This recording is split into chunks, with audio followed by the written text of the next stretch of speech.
Hello and welcome to episode 179 of First Geek 411. I'm your host, Cameron Franklin, and with me, as always, the Blue Man Group himself, Chris Nicolay. Chris, how you doing today? Their skin is blue, and my hair isn't blue, it's purple. So, Yeah, but there's not a group called the Purple Hair Group, so I had to do the best I could. you're slacking. Yeah. With us, whose hair isn't blue or purple, Shanine. Shanine, how you doing today? Pretty good. My hair was blue once. Should do it again. Are there pictures of this on the internet? Yes. It was half blue. Joining us, someone who I feel has had some crazy hair colors in the past. Emma, how you doing? You would be 100% correct in that. I also had blue hair at one point, actually on several different occasions. So it is a state in which I like to exist on occasion. It's like the most like theater kid fancy. thing ever. Yeah. Yeah. Listeners, this week we got the DeLorean, Doctor Who, Lord of the Rings, and ScarJo. And then we're going to be talking about the top 3 releases that we are looking forward to. And if you would like to tell us what color your hair currently is or has been, you can do that on our social media at OneGeek411. You can join our Discord server, shoot us an email at 1stgeek411@gmail.com. You can check out our website, onegeek411.com. You can tell us literally in chat right now what color your hair is on twitch.tv/onegeek411 and be part of the post-show chats. You can also find the videos over on YouTube and let us know in the comments. Crazy hair colors. And if you want to post a picture with a crazy hair color, you could do that with merch from our Redbubble store. Before we get into the news, let's catch up on what all we've been doing. Emma, why don't you start us off? I had an uneventful week. Nothing too dramatic. Let's see, book club happened on Thursday. That was fun. That was a delight. Most serious conversation we've had, but it was still very enjoyable. And I played some Pokemon Unite because it's free. And I have been doing better than I thought I would. But yeah, I've been enjoying it. Not exactly what I expected it to be, but in a good way. But what Pokemon are you playing in Unite? I mean, I started off with Charizard, but I didn't really like how Charizard played. So I've mostly been playing with the yellow monkey dude. Because I like Zora how Aura. Yeah, I like how he plays. So that's been my sort of go-to. Because it fits my general button smashing play style. So yeah. I'm moving this week finally. Woo! So that's like my big thing this week that I've been looking forward to. But yeah. That's been my week. Shanine, what have you been up to? Okay. So, the day after we did book club, I finished watching Never Have I Ever Season 2, Mindy Kaling's show on Netflix. Oh. And it's brilliant, and I love it. And also, it was weirdly applicable to book club because a character who is half Japanese found out that his grandfather spent time in the internment camps. Also, season 2 far better than season 1. In my opinion. I loved it all. Yeah, but like season 2 definitely had a lot of great moments. Yeah, season 2 just carried on, and like the characters just grew and are like a little more relatable. They're not as like extreme now, or at least the main character. There was she's a little lot more of volatile, growth happening. but she's like she's not as like just intensely out there now.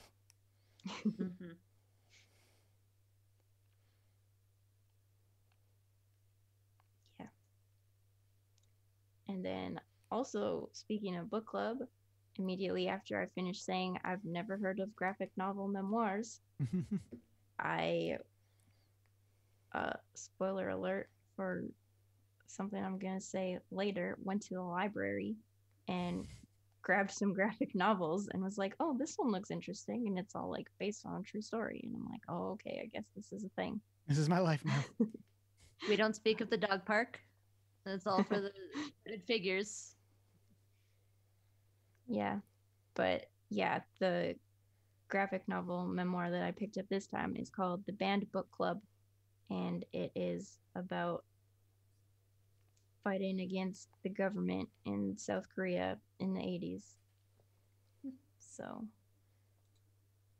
it was pretty cool. I saw this and thought you were being involved in a second book club. And y'all only read banned books, and I was going to be very disappointed. I mean, I'm sure that's an idea that's at least been pitched in the past. Oh, it is. I'm sure that's a real, very real book club. Exist. Like, it exists currently. Yeah. I know who runs It's like, it. I am actually, in fact, a part of a banned book of that concept. Sorry to disappoint you. Sorry to disappoint you, Cameron. I am extremely disappointed. not disappointed at all. And yes, I went and had a beach/library day. The library ended up being much more exciting than the beach. The beach had a lot of bugs that wouldn't leave me alone.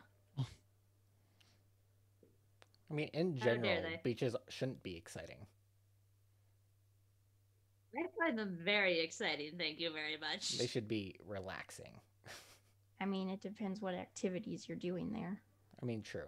There are I always a lot do of shark exciting riding, beach activities. So that's always very exciting for me. But yes, I was trying to relax, and it wasn't relaxing either because Insects. I would just like smack one off my arm and then look down and have like 10 more on my body. And I'm like, cool, this is fun. I like this. So I went to the library. So I went to the. How many books did you get from the library? Okay, so I went to get one that was on hold. And then I was like, I'll pick up some graphic novels so I can catch up on my Goodreads goal because I'm behind currently. And I ended up leaving with 8 books.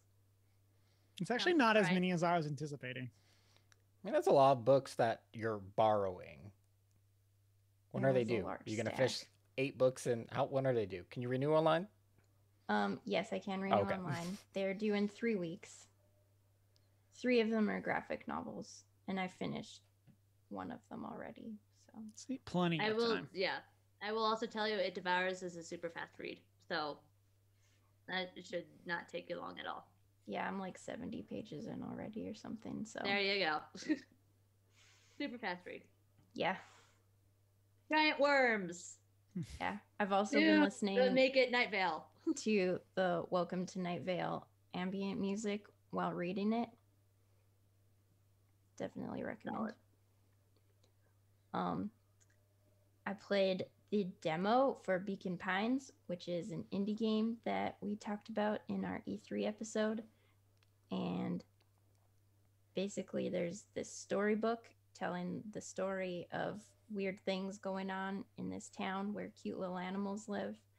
And you can influence how the story goes by choosing keywords at turning point moments. And it's very exciting. And I like it because your decisions are not locked in stone. You can go back and change them on the story tree. I love the art style for this game. It's so cute. I loved it. Yeah, I'm really excited for the full game to come out. And now that we're all vaccinated and stuff, we went to church on Sunday Woo! in person Woohoo. with our bodies. With our bodies. Yay!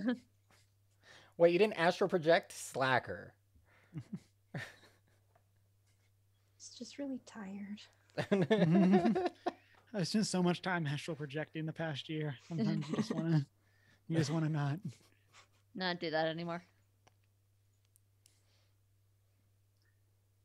Chris, what have you been up to? Not a whole lot. Just mostly work and more work. Lots of work. But I did also jump into Pokemon Unite. Proud of you. And I'm kind of killing it. Who are you playing as? Alola Ninetales. Nice, it's her choice. I'm pretty good with her. And yeah, I have a pretty good, like the times I've lost, I've gotten MVP because my team just sucked. I was really disappointed in what they were doing. I'm like, stop trying to fight everyone.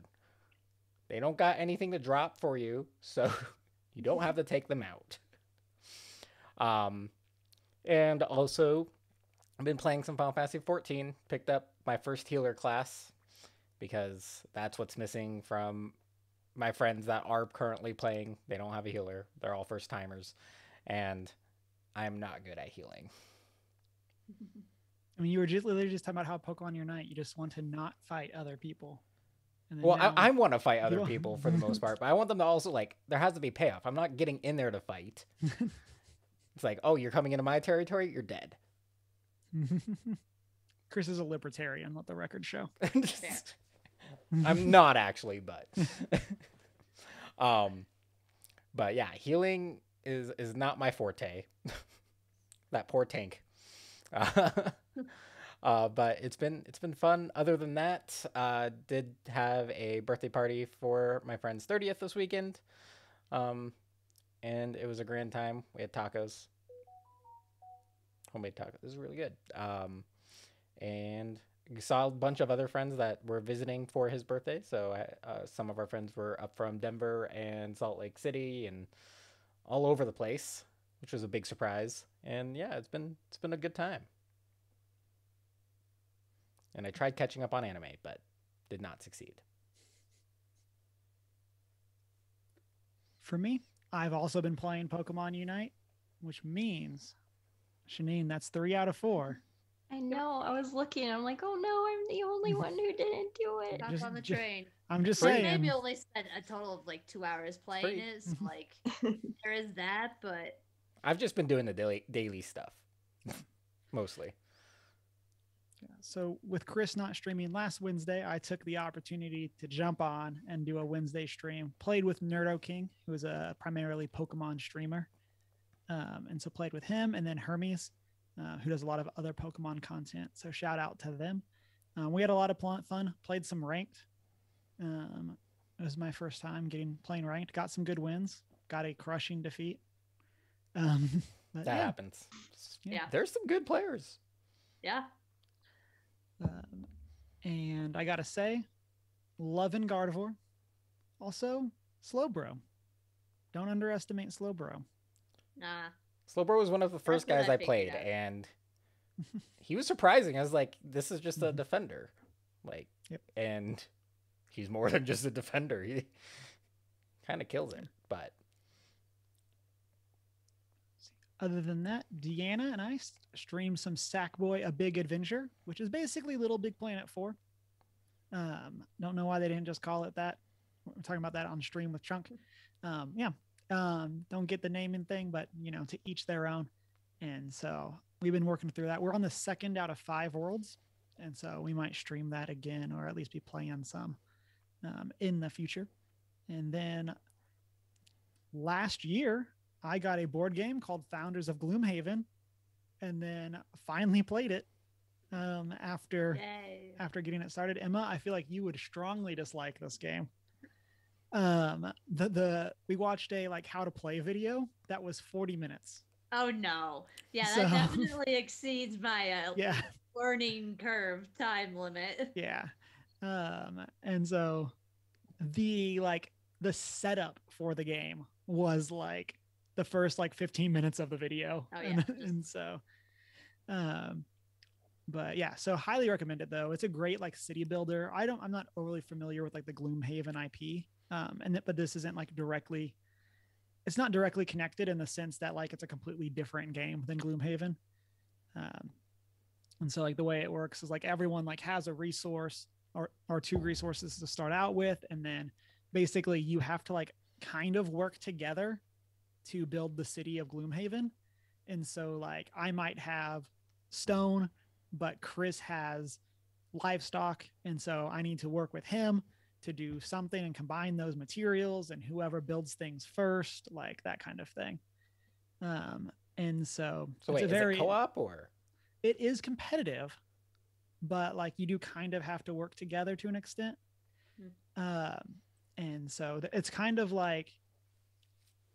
like the way that they tie it in is like, okay, so I'm stretching because I have only played once. So I think if you combine a livestock and wood, you get leather because you can like make armor, stuff like that.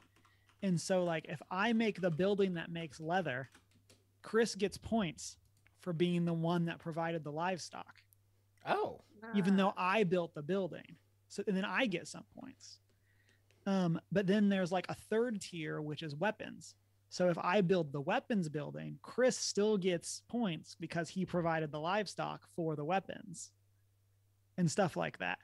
So there's kind of this like chain of like who owns what. And so it's really interesting. I definitely am looking forward to playing it again. It's one of those that I was kind of sad to put away because it took so much to set it up.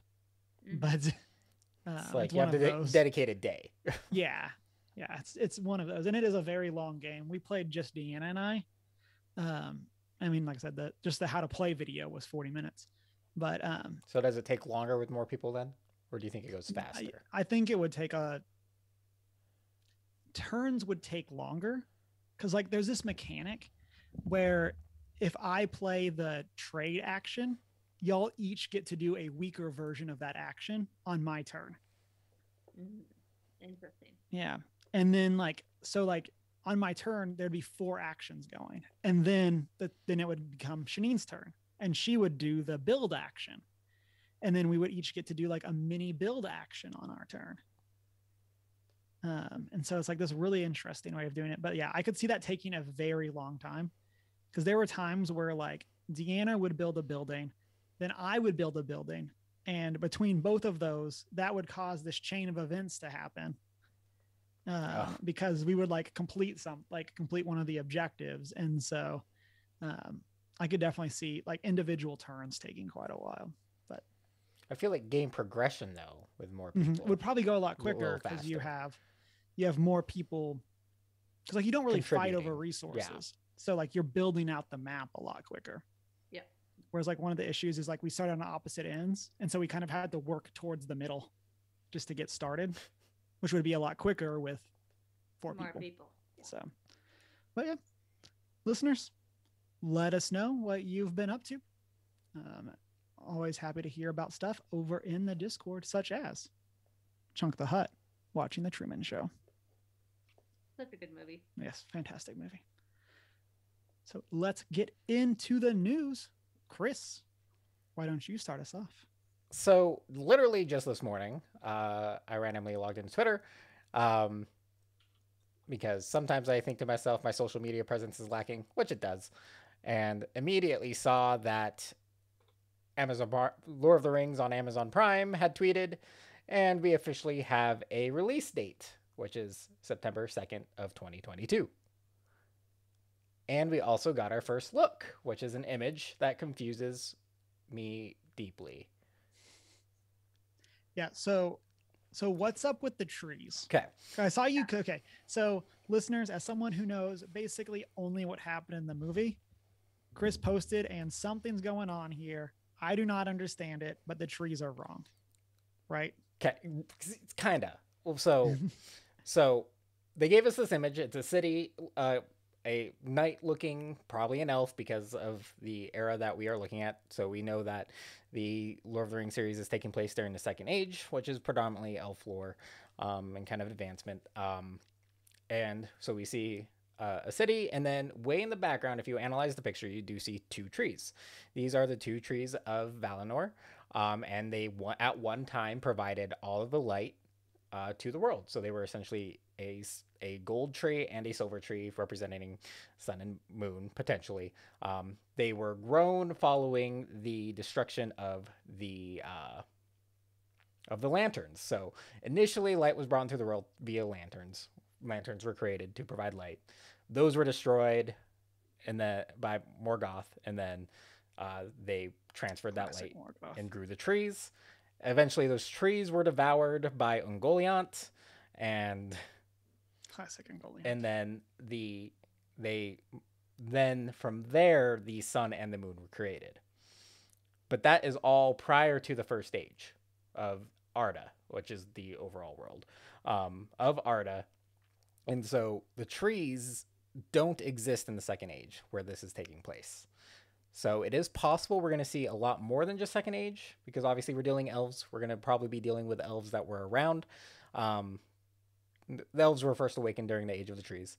And so maybe this is like I don't know, a flashback from the original story, but I don't know. We'll see. What's the word for like when you're reading a book and it's like a chapter before everything starts?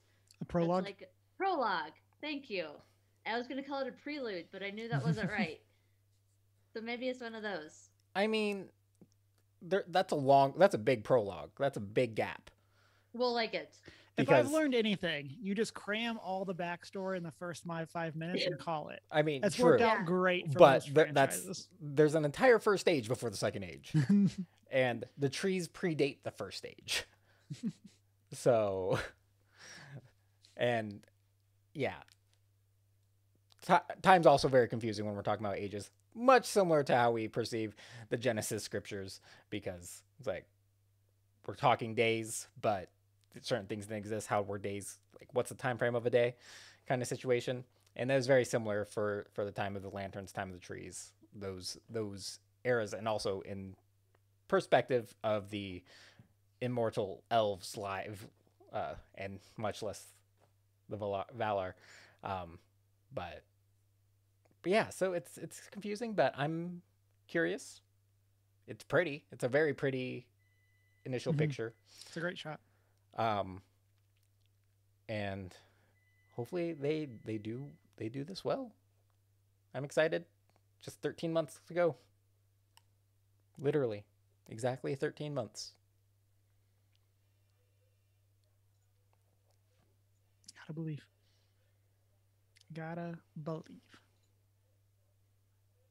I believe. Emma, what do you got for us? Something that I don't entirely understand. Because this does not cater to where I exist in the world. But apparently the famous DeLorean from Back to the Future is the newest member of the National Historic Vehicle Register. It is I think the 29th car to be added. And this register was created in 2013 in collaboration with the U.S. Department of Interior to recognize and document the country's most historically significant automobiles, motorcycles, trucks, and commercial vehicles. Which makes me laugh because they literally just added a fictional vehicle to this list. It doesn't really exist in real life. The DeLorean exists. For anyone who likes vehicles and is also a nerd, there you go. What are you talking about? The car doesn't exist. Well, like, it exists in the sense that, like, there are models / remakes of it, but, like, those remakes would not exist without the movie. Right. Like, but Yep. so like what this foundation does. Yeah, this is also specifically the Back to the Future DeLorean. It's specifically the yeah, Back to Future. This is not the general DeLorean. It's that specific one. So this particular register, it cares more about the cultural impact of a vehicle than the like function and everything else. So the DeLorean has a very big 80s vehicle, has a very big cultural impact, which is why it makes sense that it'd be included.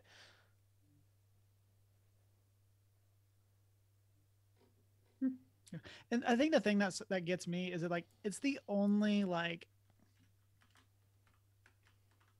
fictional car on this list. Yeah. Like if like the Batmobile was here or whatever. But like it just seems so weird that this is the only one. Yeah. I mean, it's a relatively new register too, so factor that in. Also, I mean, like the DeLorean itself is iconic now because of it.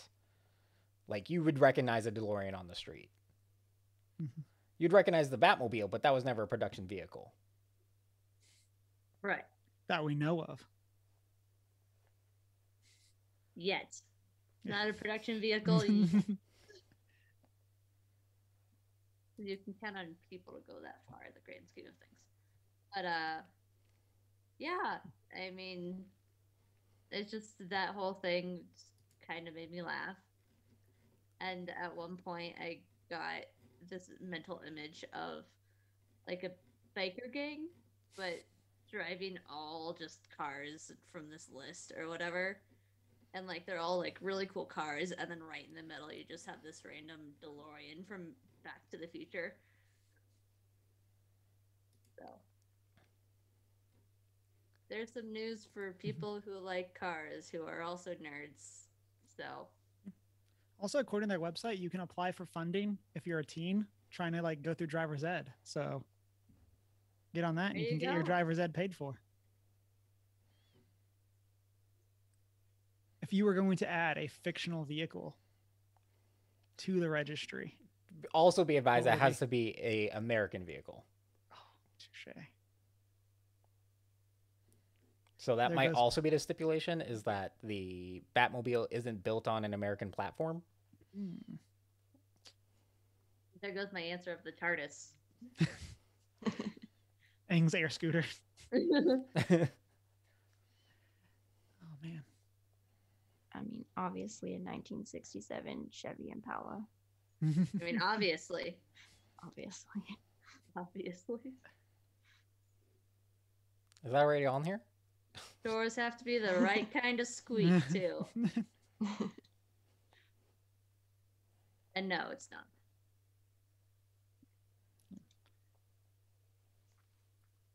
They have the 68 Mustang on here, which I'm pretty happy about. That would probably be my pick. It's already here. 68 was the year they brought the fastback out.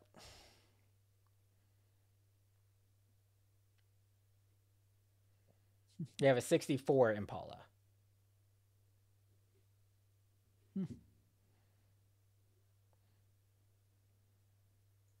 And a 64 Shelby Cobra.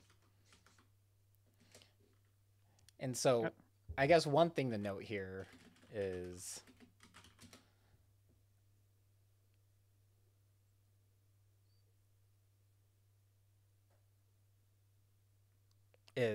they also they are very specific vehicles. So like the 64 Impala is specifically the original lowrider, the Gypsy Rose is what they're indicating. So all the cars on their list are named cars, which is why it would be specifically the Back to the Future DeLorean.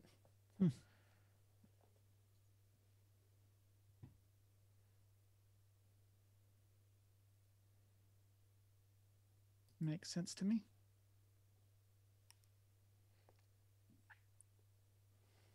For my news this week, we found out that ScarJo herself is suing Disney over the simultaneous release of Black Widow in theaters and on Disney Plus. And so I'm going to be reading this from an article on WDWNT. I don't know what that is. But I found this when I was prepping. And so Johansson is currently suing Disney over its simultaneous release of Black Widow in theaters and on Disney Plus through Premier Access, which she claimed caused her to lose financial incentives tied to the film's box office earnings as it was laid out in her contract.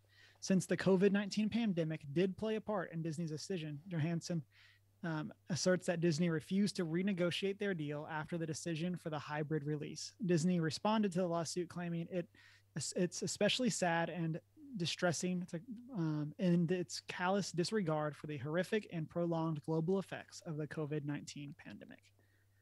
The report later reiterated by Screen Rant's Chris Iger claims that multiple insiders blame the CEO, Chapek, inexperience at handling talent for letting things result in this suit, with one saying he didn't think it would blow up in his face. So had when y'all you have someone so high profile as Scarlett Johansson, it's gonna blow up in your face. Yeah. So had y'all heard about this? I assume this was over a lot of places. Yeah. So I saw that it might have been like $50 million that she lost because they didn't renegotiate.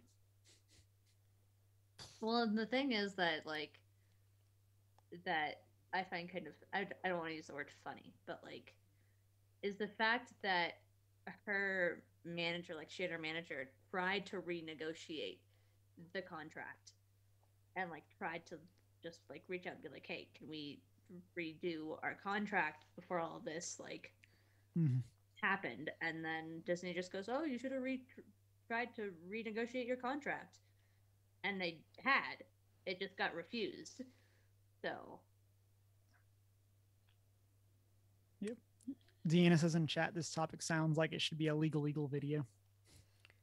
Yeah, ultimately, I definitely side with ScarJo here because I always side with a person over a corporation. Yeah. In general. But yeah, the fact that her contract stipulated, which granted when they started making the movie was well before we knew anything was going to happen like this. Yeah. Because it happened during post-production. And I mean, it was probably actually done with production. Right? Or like because that's what I mean, like post-production. So they're in the like it's off, it's not shooting anymore. They're right. Yeah. But like so it was supposed to come out in original May. Yeah, that's what I was asking. It was May of 20. So just given my general knowledge of the production timeline, because that's what I'm going to school for, it would have been done with production for at least 6 months prior to May, if not more. It likely would have been more. So. But yeah, I think she's, as a result, very much in the right because just in general, you know, box offices aren't doing well.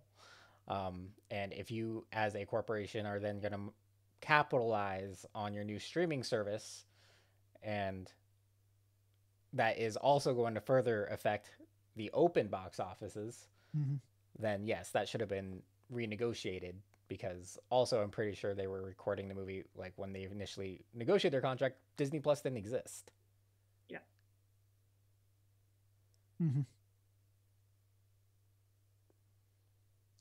Janine, any thoughts from you? Yeah, kind of same feelings. I've seen people be like, oh no, like a very wealthy person didn't make as much money as they wanted. But also on the other hand, Disney can definitely afford to pay people money. Yeah. So. And I think there too, some people have the assumption that ScarJo is the only one that would benefit from this. That I would assume that there are other people involved in that movie, let alone because Emma Stone is reportedly considering suing Disney as well. Yep. So like, and so the like assuming it's not even just them as the headliners, like if there's other people involved in the movie who could receive extra pay based on how well it did, like this isn't. I think people have that assumption that it is just ScarJo here.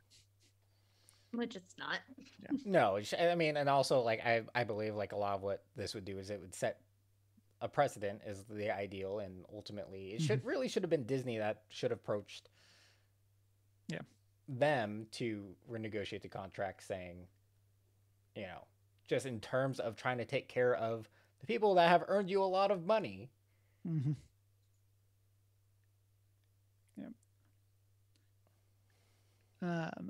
So in chat, Deanna says people need to be talking to their lawyers before they write checks. Yeah. So I saw a thing that was basically like, Tom Holland's lawyer is, or like agent is like going to a lawyer right now. And like, they're looking over that contract to figure out what's going on just to be safe. Like, and especially with Tom Holland, given the whole Spider-Man rights. Yeah. There's like how much of a mess that, yeah. Yeah. And yeah, I can't imagine what this is going to look like in the future. Deanna says a lot of production companies have probably taken a huge loss because their stuff missing out on the years over the past year. The pandemic screwed over all the parties probably. And I think that's part of what's going on here is this the assumption that like, I mean, and I guess if reports are true about Emma Stone, that's exactly what happened is it was, well, I'm not going to fight this. Like it's a rough year. And like, and then we now have somebody else stepping up for it. So, well, I mean, like a big part of it is in general, like, yeah, I mean, I understand letting it go due to COVID, but Disney made a lot of money during COVID. mm-hmm. Mm-hmm. Like a lot of money. Yeah. Insane amounts. And I made money off of Disney, which was nice, but like it's just got those stocks. Yeah. Heads up, everyone. I feel like that's a disclosure you have to make if you own stocks and we're like a thing, but I'm not a financial advisor. But I did buy stocks. I own stocks in Disney, so I should make that disclosure. Yeah. So Chris is now a corporate shill. Don't trust his Disney opinions. As I'm bashing them. Well, yeah, and I think that's that side of it too. Like Deanna calls out, they also laid off thousands of people. Yeah. And I think that's kind of the challenge of like what this year has been. Of certain things have gone very well for certain companies, and then even within the same companies, like the parks got hit really hard. Yeah. Like a lot of the park employees, especially, got wrecked by this. And but then they probably received government subsidies as a result. Hopefully. But so with that said, what do y'all kind of pulling it out a little bit? What do y'all think of the dual release model? How do you feel in general about movies coming out day and date, streaming platforms and theaters? If things were normal, we'll say. If things were normal, I would not personally be a big fan of it. Like if it were a thing for my entire life, that would be one thing. But like if the world just suddenly switched over to it, I'd be like, this doesn't feel normal. Like there has always traditionally been that sort of period where a movie comes out in theaters of like 2-3 months where it's in theaters only, and then it gets pulled out and then can be found on streaming services or DVD or whatever. Like there's that traditional box office period of getting to see it in theaters. Mm-hmm. I mean, I don't care for the same day simultaneous release part of it, just because if it changes, then my opinion would probably change. But so much of like the success of a movie is based on box office numbers. Yeah. And we base so much off of that. So I mean, like you'd have to be able to find a way to combine that with your streaming to gauge the success. And so because they do that for like series like Marvel and stuff, and like so the success of Black Widow will determine what their future projects are going to be. And they look at a lot of that as the box office numbers. And so if it wasn't as successful, we might see less female protagonists in that kind of centric role. And I wouldn't like that.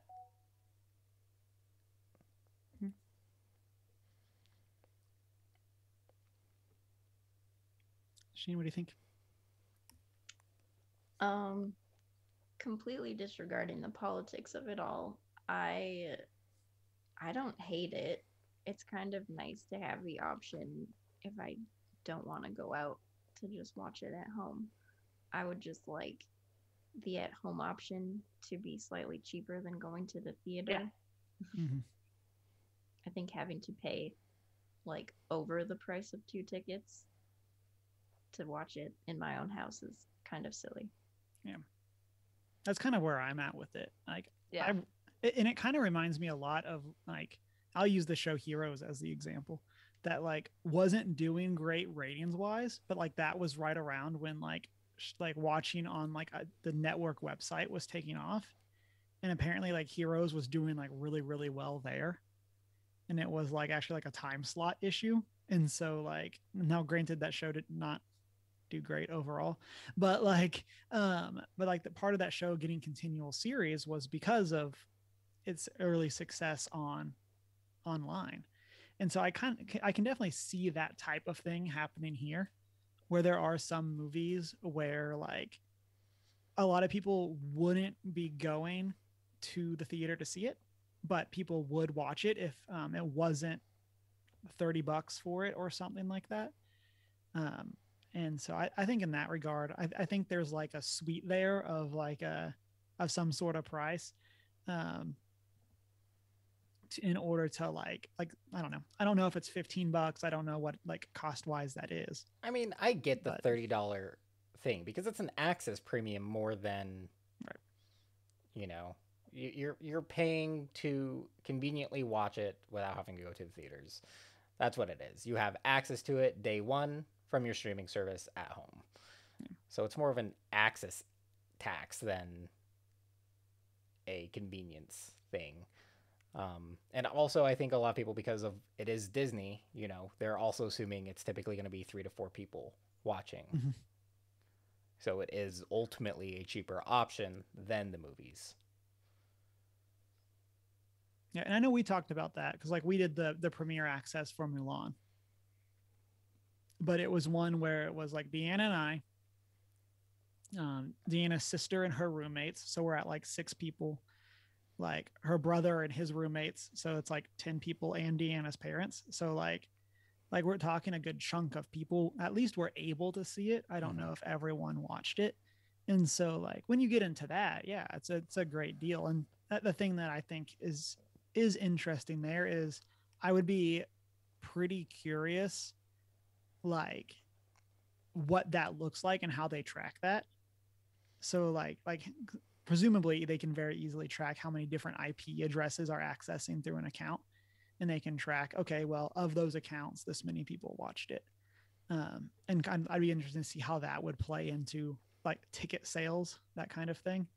Obviously they wouldn't have, they call it something different, but I'm interested in what that would be.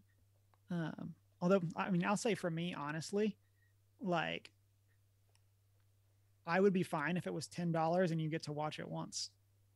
Yeah. Like, and then just wait for it to come back on. Have a 24-hour period. Yeah. If they did like pretty much your rental for like Amazon Prime rentals, things like that. Exactly. That's honestly, I think that's what they should do and lower the cost, because then it's like a ticket from like the you have 24 hours. Yeah, from the day one with like Mulan, I think it was, which was the first one where they did this. Like that was my whole thing, was like that would make the most sense if you're gonna do an early access, whatever, premium access on top of a subscription fee that you're paying monthly anyway. Make it a rental of 24 hours and lower the cost to like $10, $12, whatever. So they only get it for 24 hours, but they're paying less. Right now you get it for 6 weeks. Yeah. But also like what I'm more curious about is the effect of the simultaneous release on things like HBO Max, which doesn't charge a premium access cost, and you just get access to a brand new movie that's just hitting theaters, and what type of effect that's having on the production and like perception of this movie success. Like they can definitely calculate the number of people that are joining HBO Max to just watch these brand new movies at their home, and kind of look at viewership. But that does have, as a result, that would have a huge impact on overall earnings for the movie. In chat, Varoth says the movie production companies are already squeezing cinemas out of their movie-based profits. It's pretty well understood that cinemas make no money on the movie. The money comes from concessions. So charging more than that for at home, ouch. I realize that movies are a huge risk reward for the companies that finance them, but overall it feels like blockbusters movie productions just steamrolled everything financially. And like Indiana calls out that our favorite theater, Alamo Drafthouse, hasn't been able to reopen in person. And this is kind of one of those things where it's like we would have loved to have gone there to watch Black Widow, but it wasn't really an option. Yep. So, listeners, let us know what you think. Are we off base? Do you hardcore agree with us? Any of those things? And let us know if you've ever done premiere access for a movie. With that, Shanine, what do you got for us? Okay, so right after we got the teaser trailer for the next season of Doctor Who, we talked about it here and we're like, oh, I wonder if Jodie's going to be staying past her 3rd season. And then like the very next day, there was an announcement that both Jodie Whittaker and Chris Chibnall will be leaving at the end of this coming season. I'm ready for Chibnall to be gone. I'm ready. Go away. So let the record show that they listened to our podcast and they wanted to answer our wonderings. And so ours specifically. Yes. Definitely. No one else is on the internet, just ours. Jodie, if you're listening, I love you. You're my favorite. Keep doing the good work. Except for if she listens to any previous episodes, she knows that's not the case.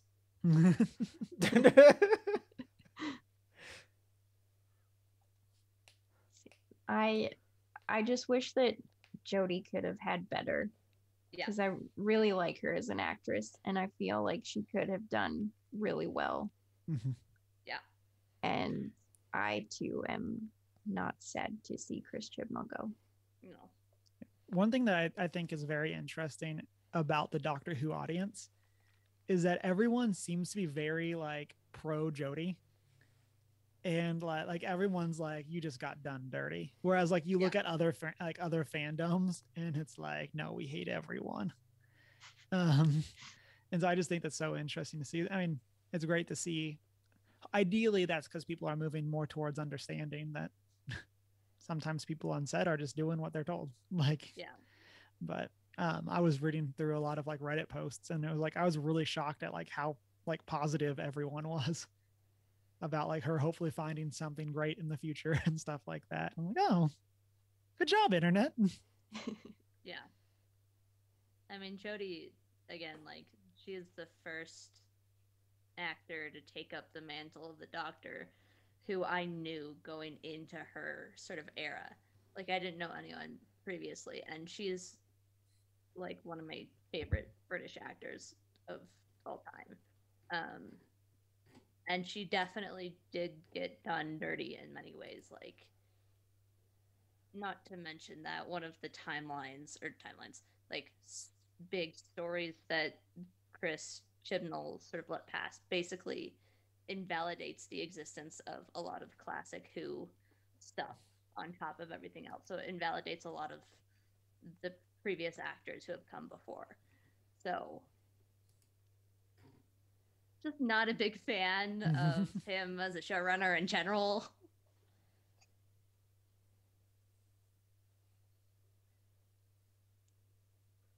So, that being said, who would we like to see as a showrunner?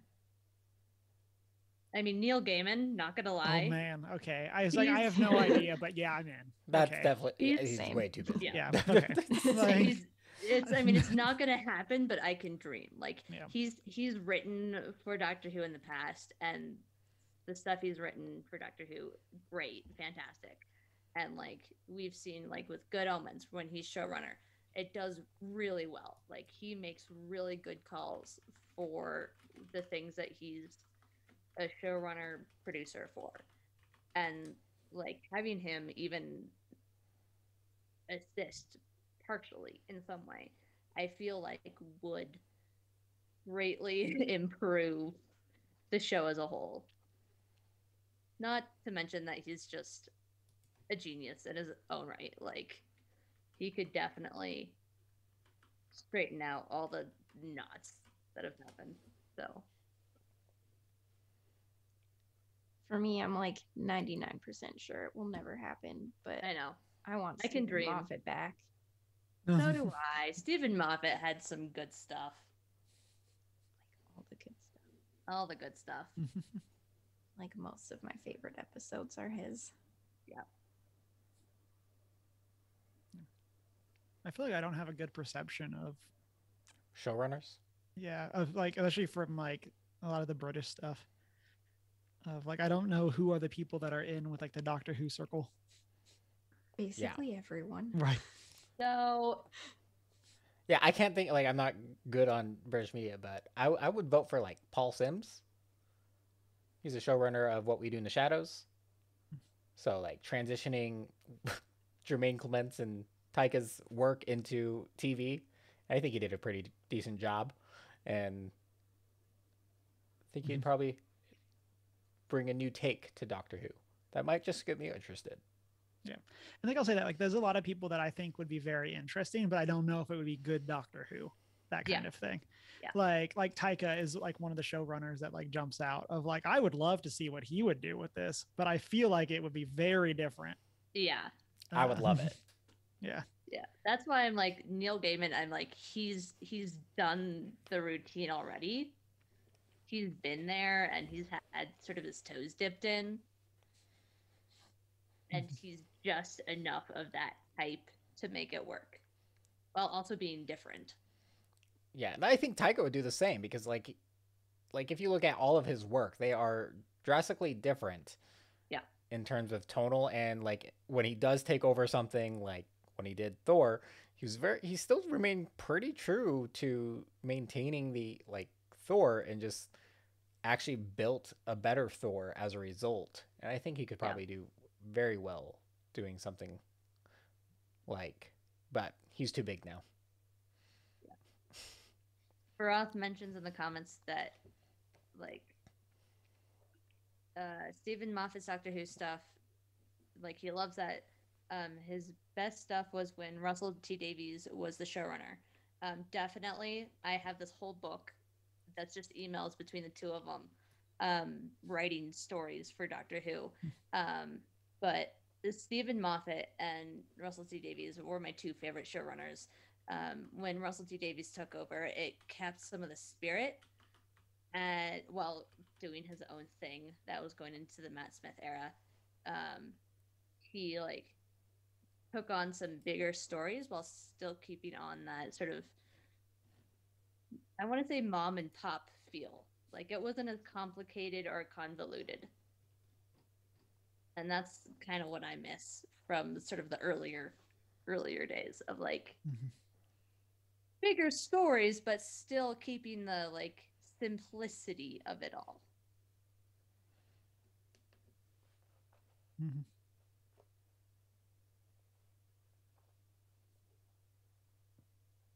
And now that we know Jodie is for sure leaving, who do we want to see as the next Doctor? Okay. I know we said this as a joke last week, but if it's not like a POC or a woman, I would honestly like to see Tom Holland. Like, I know we said that like as a joke with him doing his American accent, but honestly, I would kind of like to see Tom Holland as a Doctor. My two big wishes that I just know like probably aren't going to happen, but I can dream big anyway. Tom Holland or Michael Sheen.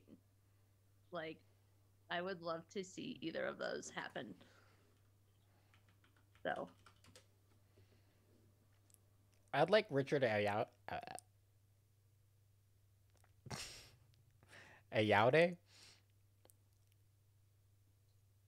Who's that? Moss from the It Crowd.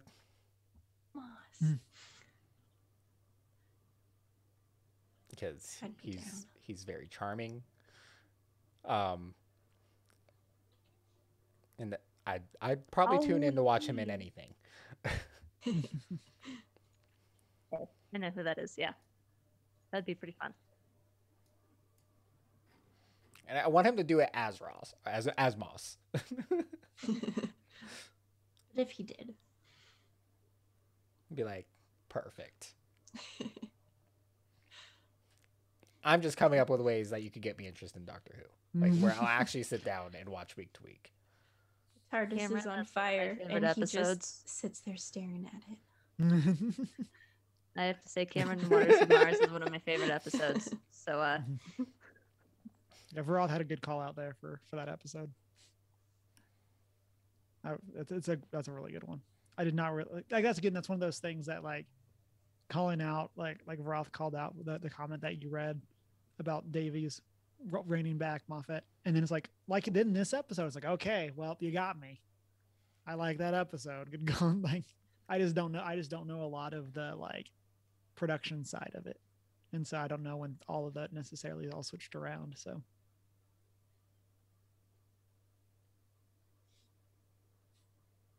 typically, at least the pattern has been that, at least for New Who, the showrunners leave with the lead actor.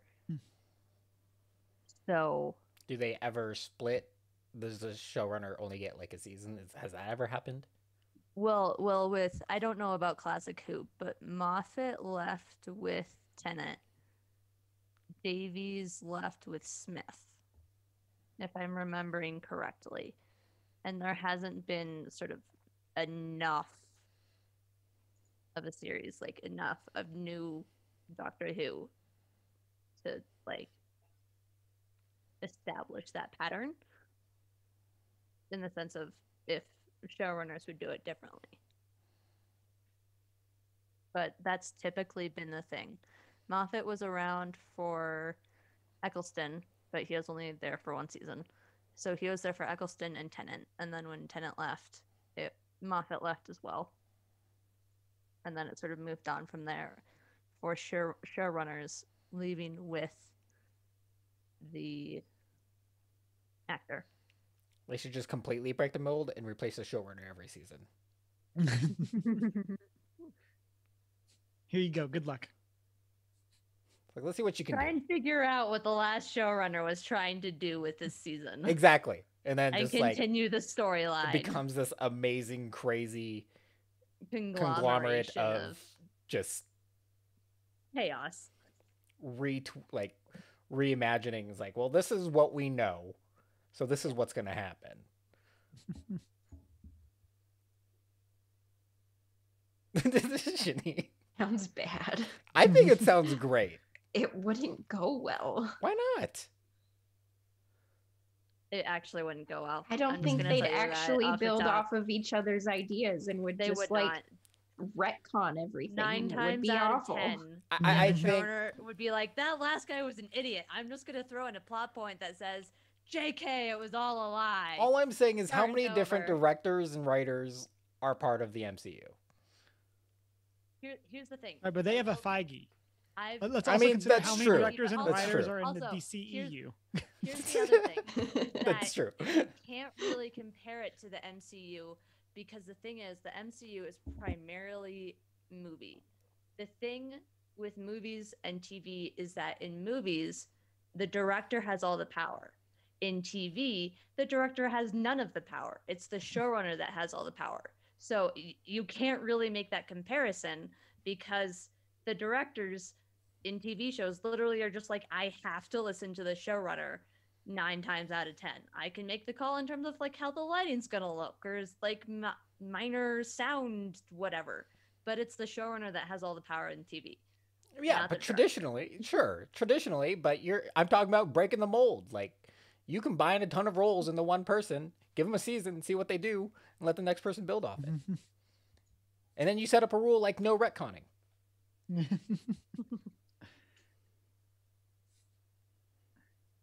I suppose. Still, it would go down terribly. We can let the Lord of the Rings show test out that theory. Yeah. And then we'll go from there. I feel like Lord of the Rings is like one of those things where you just record it all at once and it gradually comes out. Yeah. It's like, I'm betting anything they recorded like 3 seasons. Yeah. The other thing there is it's in some amount based on already created material. Like, the material is already there for Lord of the Rings.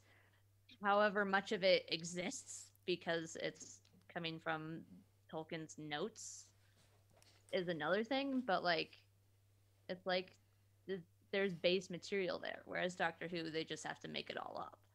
on the spot. Yeah, but you have how many seasons of existing content to build off of? A lot. You know, so it's not like you're going in, you're continuing a story that exists and trying to get writers that will write it consistently and progress it moving forward based on what we currently know. So If they choose to do that. Yeah, and what we've learned from any type of like I media said, is put the rule more, in, no the retconning. more directors and showrunners change, the better. So, Janine, you got another one for us. Yes. Just throwing this in there right at the end, I wouldn't mind seeing Tom Hiddleston as the Doctor. Okay, you got me. And you know, That would be so another hot right good now. one. he's so hot. Good meme. Good meme. Okay. And finally, how would you like to see Jodie's Doctor go out? I don't know how doctors die, so Yeah, I feel like I don't know With- enough about what her arc's been.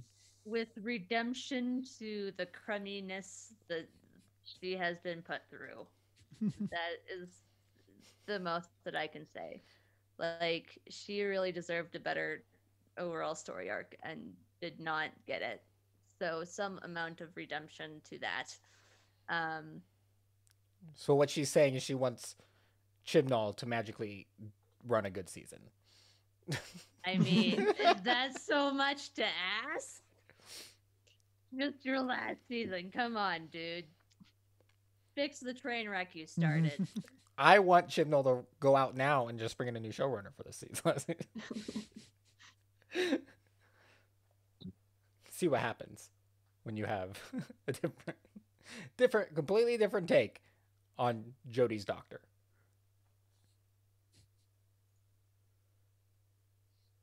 Instead of crossing your fingers and waiting for the guy that screwed her over the last 2 seasons. Yeah.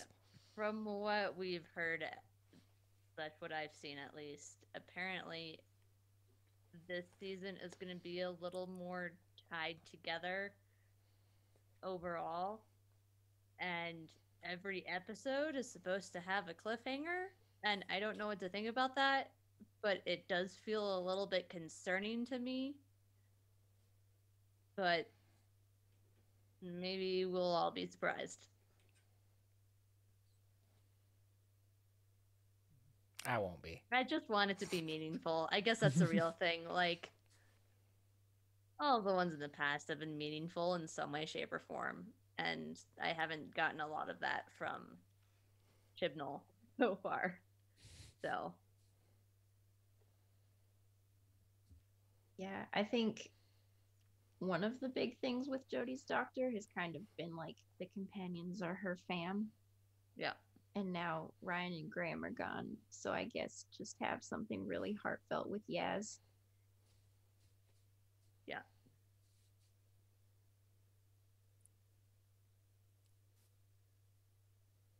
And whatever this new guy is. Yeah, I don't know. Whoever he is. We'll see I if don't I know. care about him. Yeah, seriously. Usually, at least for me, usually companions brought in for an actor's last season as a doctor, I don't care as much about because it's like, well, they don't have all this time to build that connection. You have But okay. I thought the point of Doctor Who is you have nothing but time. You know what I mean. I kind of agree with that, but I will say I really like seeing companions adjust to a new doctor.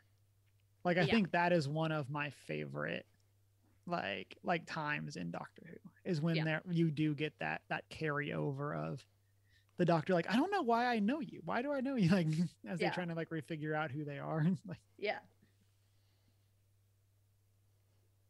Again, I'm sure I've told this before in the past, but my first ever exposure to Doctor Who was a scene where the 9th Doctor regenerates into the 10th Doctor, and I literally thought the entire production team was on drugs. Because I was just like, who thinks of this kind of show where the main character just like bursts into glowing light and is suddenly a new person? They probably but were it's on the drugs. same person, like. Are you all on drugs or something? It is show business. Yeah. But again, this is my whole first experience with the show was y'all are nuts.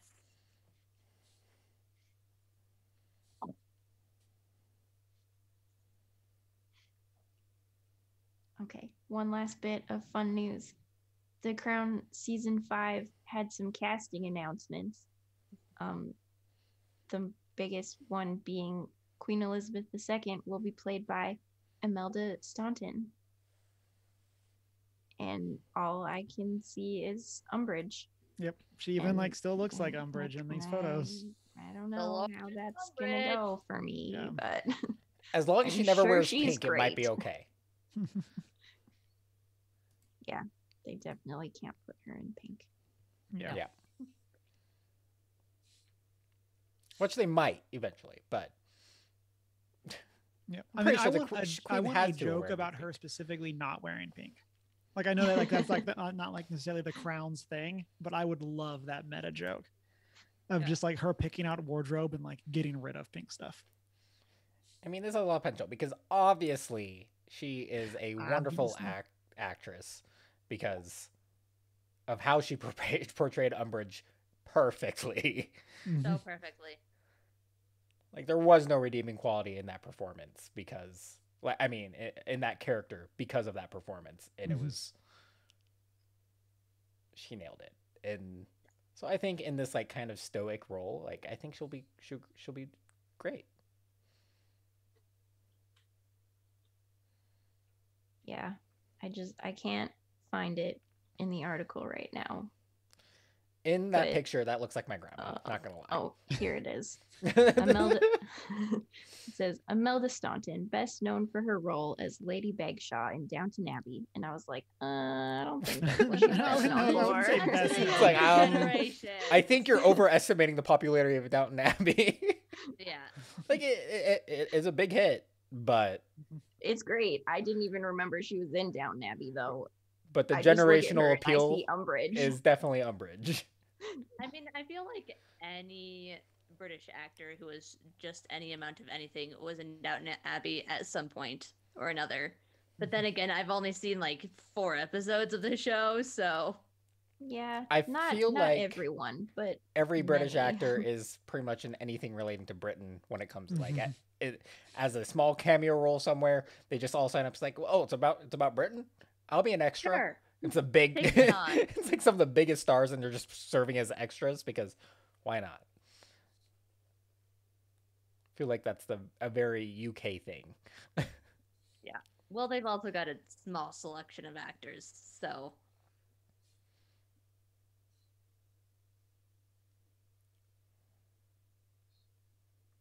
Veroth in chat says Downton Abbey was Maggie Smith and some other people. yeah. And the rest. And everyone else. It's also very that probably that same thing probably goes for Canadian actors as well. It's every Canadian actor is in everything that comes out of Canada. I feel like most Canadian actors work in the States. That's true. Eventually. Ryan Reynolds. Put him in everything. But all UK and Canada, all they do is just use the same credits for everything. They don't actually have to change anything. Save time. It's just Yeah. it's one less thing we have to worry about. Yeah, it's that much easier to load to IMDb. It's when they make something, it just automatically loads to any British actors and loads to their IMDb as their next piece.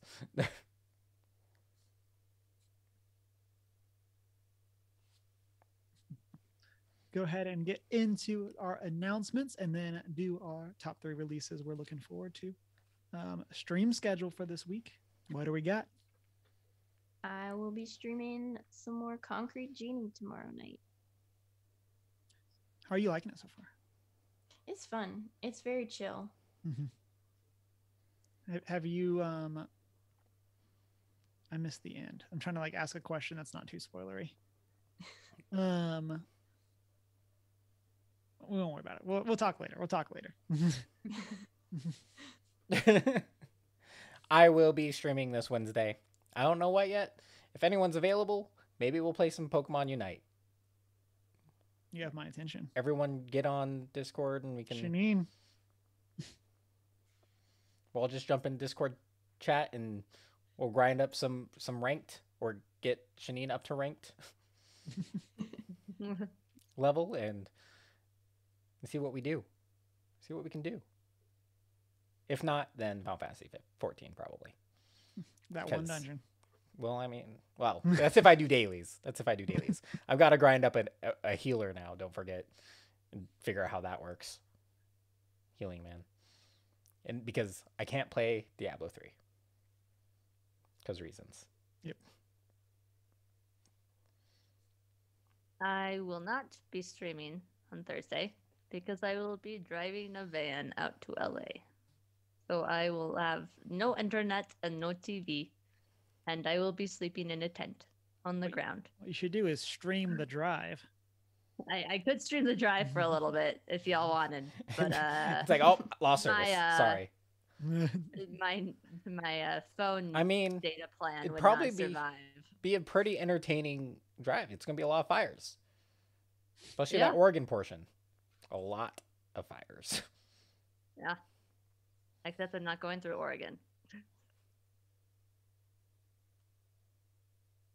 From Washington? I'm not in Washington. I thought you were going home to Washington first. No. Oh, okay. Never mind. It was a debate at some point, but it is no longer happening. Gotcha.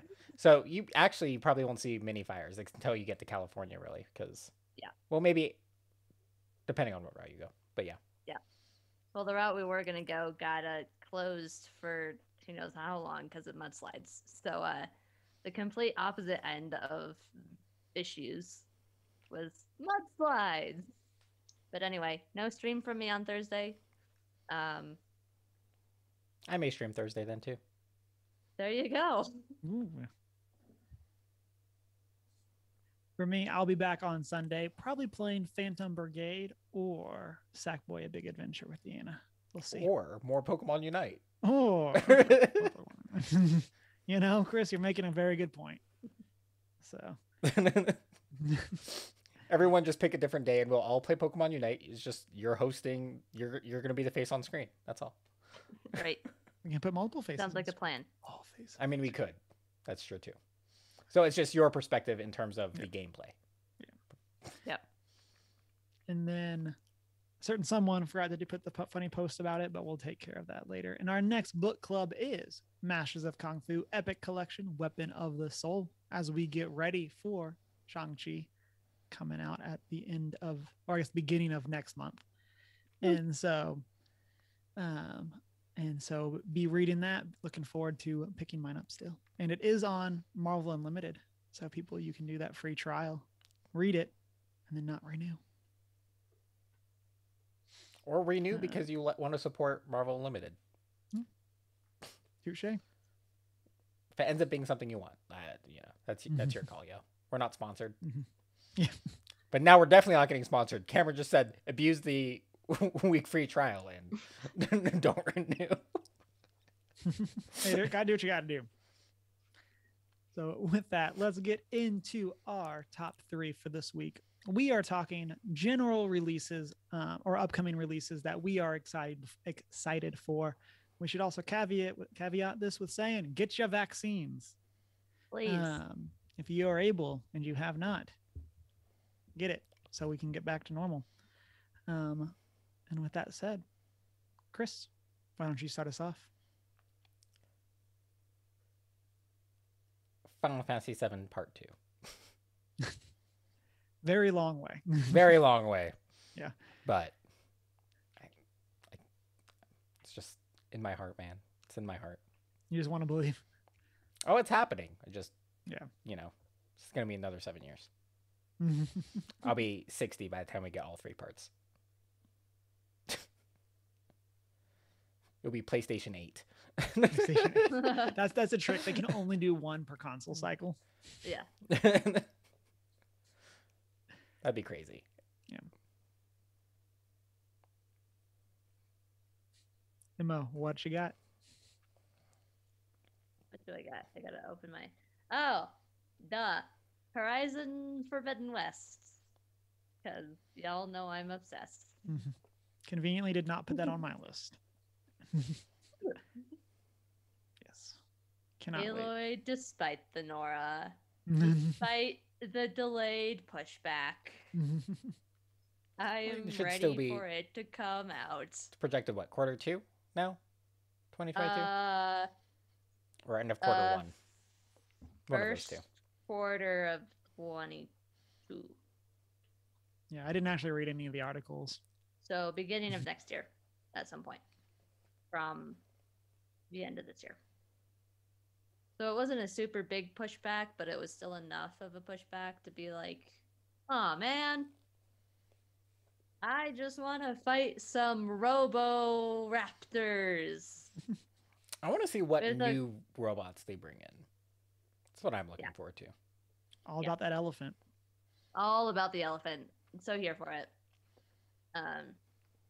Excited for the new climbing system and the hang glider and all of it. I feel like they need to do robo foxes That would be cool.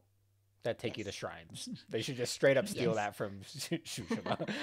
It's like, I have no other context for this, but that is what I want. That. Also, you can pet them. Yes. Like they're not robots you fight in this case. Like they're No, that would be traumatizing. exclusively neutral and Yeah. give you things. I could Man. see like if they did do that, like having them be something that you can turn to your side, and then they go like steal things from like enemy camps, like just like a one of their healing flowers things, and they Oh yeah, bring they it just back bring you to you or whatever. supplies to make They your just arrows bring you and stuff. supplies every like 45 minutes or whatever. Give it its own level up tree. Oh man, very pro. Having a Robo Fox familiar in Horizon Zero Dawn. Delay the game another year and add Get the it. You listening to us, Gorilla? Yeah. Take your ideas. We're big fans. So Follow you on Twitter. my first pick is on theme with Chris's, and that's Final Fantasy 16. Also excited for. And yeah, and so I'm definitely very excited to see what we are going to be getting in our first numbered Final Fantasy in quite a while. I think this is the longest gap that we've had in several entries between numbered games, and so I'm very much looking forward to whatever it is that this is going to be, especially since this is really the first like new idea since Final Fantasy 13. Obviously we had the MMO in there, but like Final Fantasy 15 was intended to be a spin-off of 13 at one point in time, and then Versus became, 13. yeah, and then became its own thing. And so I'm very interested to see them go back to their take on a world and not have it directly connected. I'm excited to see the actual graphics Mhm. instead of Yes, the can also sprite, confirm. the Final Fantasy 14 sprite replacements. Yeah. Yes, hard agree there. So, Shanine, what do you got? Okay, my first one is the last half of the final season of Attack on Titan. I'm so excited and I'm so scared. Just keep up with that animation. Love it. Yeah. Which one will we get first? Final Fantasy 7 Part 2 or Attack on Titan? Attack on Titan. Attack on Titan for sure. Like I'm pretty sure it's mostly done. It's supposed to come out this winter, right? Yeah, I didn't want to Google it just in case of spoilers. because it's just a split season. Because Yeah, you type in Attack on Titan and it's like, oh, here's all these spoilers you didn't want to know about. And you're like, cool. Mhm. So I didn't even risk it. Smart. Emma or Chris, actually. I'm used to going one way, and I mixed it up, and I mixed myself up.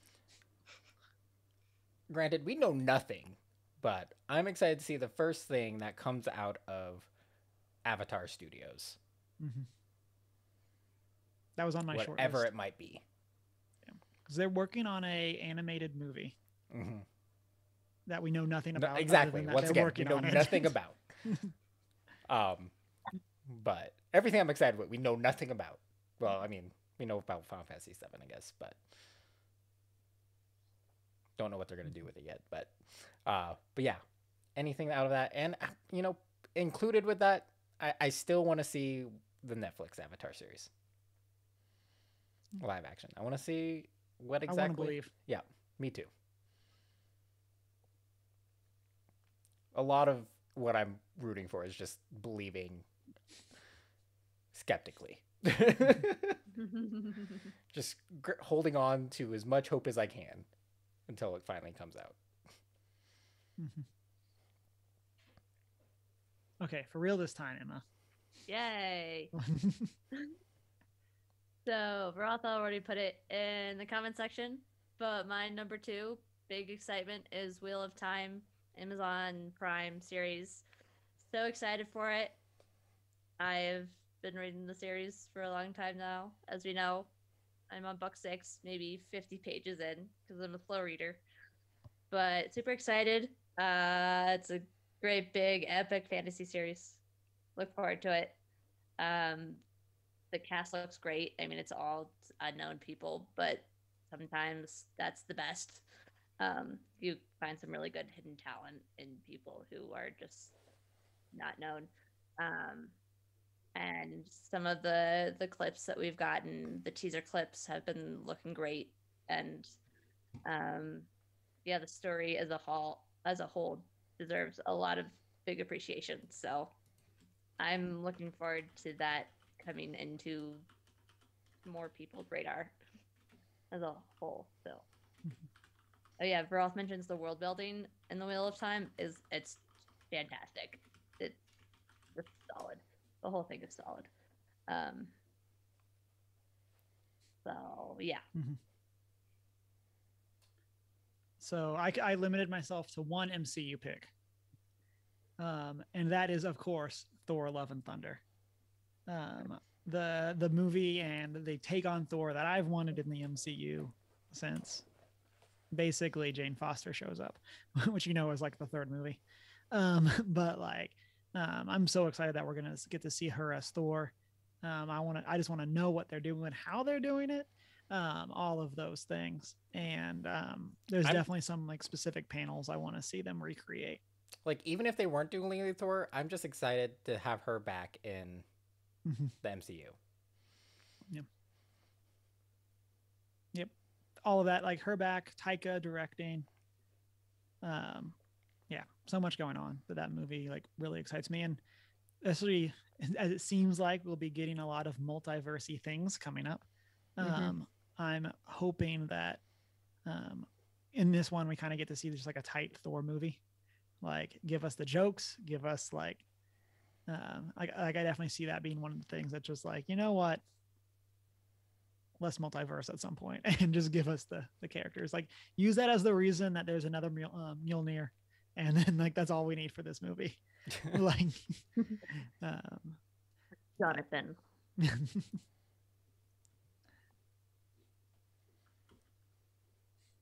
Shanine, what you get? Okay.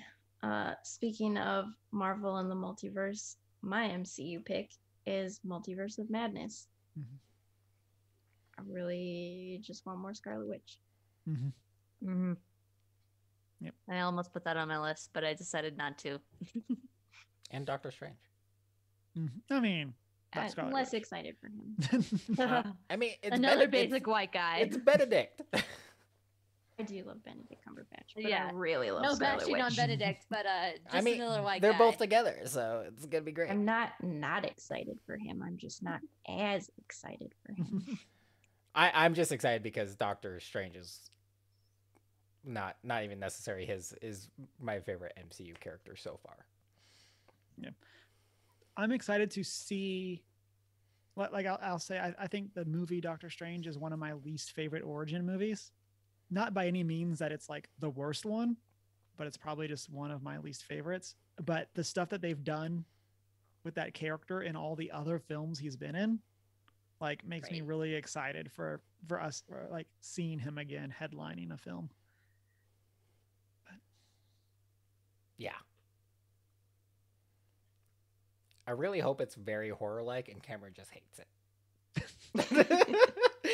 It's like I had like it's just a way to force Cameron to watch a horror movie. Yeah.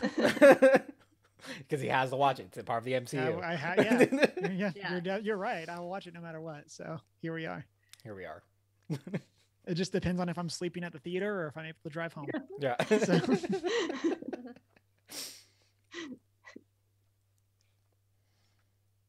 Chris, back to you. My final piece comes out in 2 months. Yes, because it's August now. Comes out in 2 months, and it is the new edition of Lord of the Rings with Tolkien's illustrations, which I've been talking about since they announced it, and everyone should buy it. It's like $75, $75, depending where you get it, and I am so stoked for this edition. Like, I might reread Lord of the Rings again, which is a lot. That's saying a lot, because it's a lot to read. Mm-hmm. Yeah, comes out October. Yep. Chris's gameplay streams just become reading streams.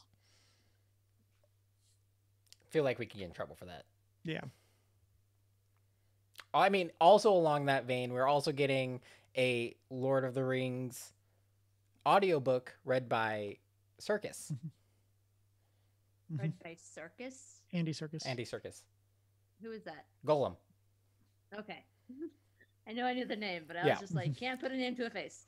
Like, we've seen It's very so little, important, and unfortunately, but, the only part we've seen is a Golem part, which kind of disappointed me because I want to see him do the other parts Doing other. before making a full assessment. But either way, like, I'm buying that too because it's gonna be amazing. Okay, Emma, what's your number 3? My number 3 is a book, which we still don't have a release date for, and it's been like 8 years. Game of I Thrones? am ready for.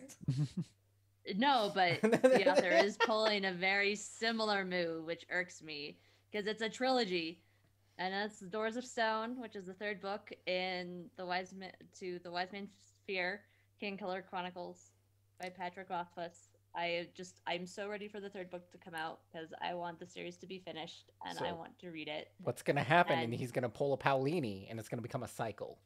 Oh, jeez, he better not.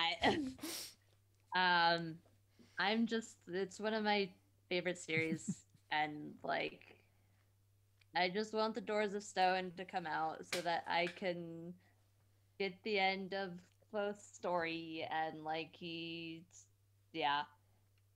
So I want the book to come out, but I don't know when. It's gonna be a So cycle. I'm calling it now. Constantly in a low key state of excitement for when it does come out. He's like, I can't bring this to a conclusion in one book, so it's 4 now. Yeah. I mean, in some ways, fine, but the way that he's set up the whole series, he did trap himself into it has to be a trilogy because that's kind of part of the deal with the storyline, is that the main character is telling the story of his life to a script person in like 3 segments. So he did sort of corner himself into like he could split it up into 4, but with his with how it's all been set up, like I mean, they turned The Hobbit into 3 movies. Different media. Also a terrible call. Yes. Everyone can agree on that. Another prime example of directors changing, being exactly what the movie needed. Yeah.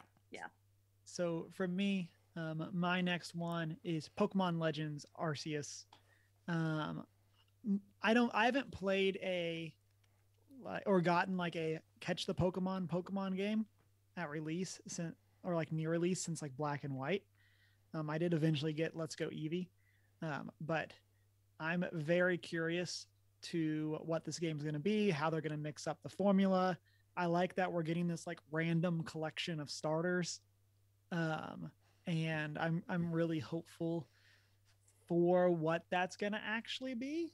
Like, my hope is that it takes a lot of the inspiration from the wild areas from Sword and Shield, and that kind of stuff. So this is that game that, like, I want to hope for it, and I'm scared. Like that kind of thing. I think you'll be fine. I don't think you have to be as scared as you think. I mean, scared in the sense of, like, I don't want it to just be another Pokemon game. Oh. It's one of those things that, like, what I want from the Pokemon IP, I think, is radically different than what they are giving. And so that's more of what I mean. No, I don't think this is going to be like a 4 out of 10 game by any means, but I just hope it's a bit more exciting than catch all the Pokemon. Yeah, catch all the Pokemon, grind them, beat the final boss. Yeah, final jump. Beat the generic story and call it. And so we'll see. And then hunt for perfects and shinies. Okay. Shanine, bring us home. What do you got? Okay. My last one, I'm surprised nobody said, is Witcher Season 2. Oh, I mean, I'm always excited for that. Well, I figured someone else was. That's why I was like, yeah. I'm going to pick something that's not really on anyone else's list. Yes. Kind of what I did. Mm-hmm. Very excited. Very excited. And that's Toss a coin to you. winter, December, right? yeah. December 17th. 17th? Which means it's my birthday. Because you know what you're doing? Geek culture loves my birthday. Your birthday's the day before my sister's. My sister's is the 18th. Yep. Number of things that come out on that week in December. Just like I was born to be a geek. It's just the way it is.